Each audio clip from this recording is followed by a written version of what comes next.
When one thinks of John Y. Brown, a series of interesting images come to mind.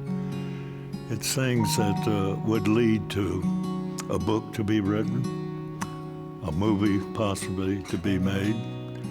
It's a story of a young Kentucky man from modest Kentucky beginnings who had a desire to achieve, desire to become better than himself.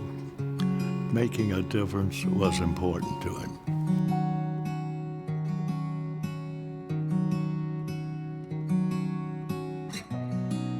I think John Y. Brown is one of the greatest, if not best, entrepreneurs in the history of the Commonwealth of Kentucky.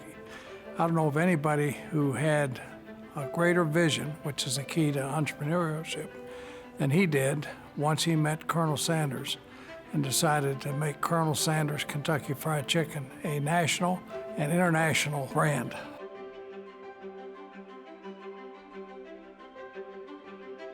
It has been said about John Y. that he is a great risk taker, never afraid of a risk.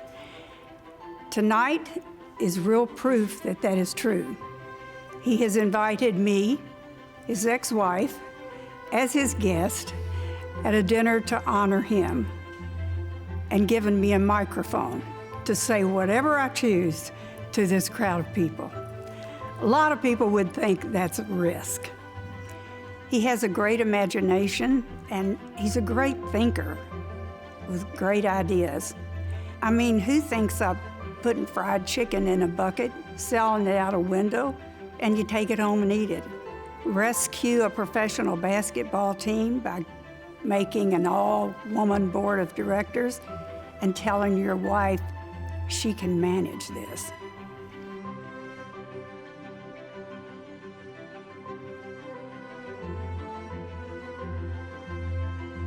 John Y. defeated me on something I'd worked all my life trying to get ready for. He defeated me, but he beat me fair and square. I didn't look back, and we've been friends ever since. And he's one of the best people I've ever been around. No one did a better job as governor of Kentucky than he did, and he did it very simply by hiring people, as he says, that were better than he was around him. And that's the key to the success of great CEOs and even greater entrepreneurs.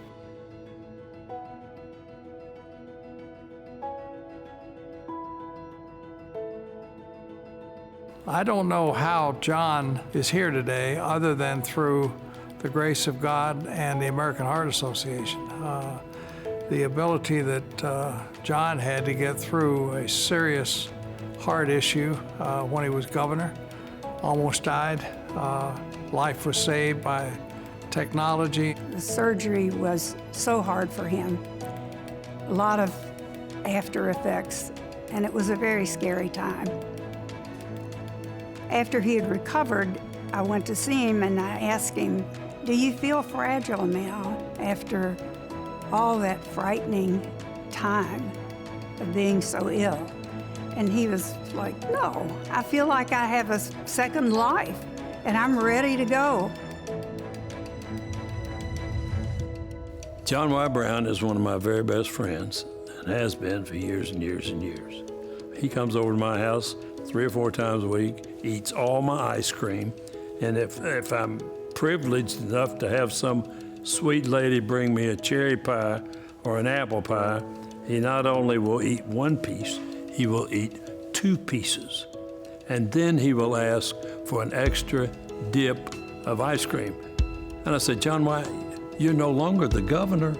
The thing that's carried him all of his life has been his personality and his salesmanship. And that's the thing I think that draws all of us to him. He's enjoyed everything that he's had to do. People say to me, he worked so hard during those years. What was your family life like?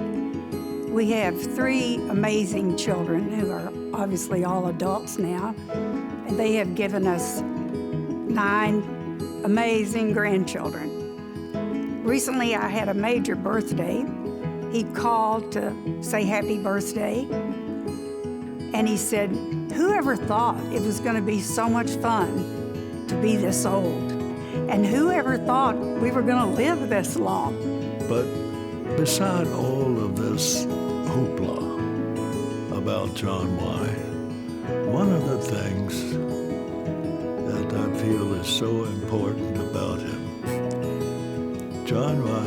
is the same kind, cordial, gracious gentleman that we have always known.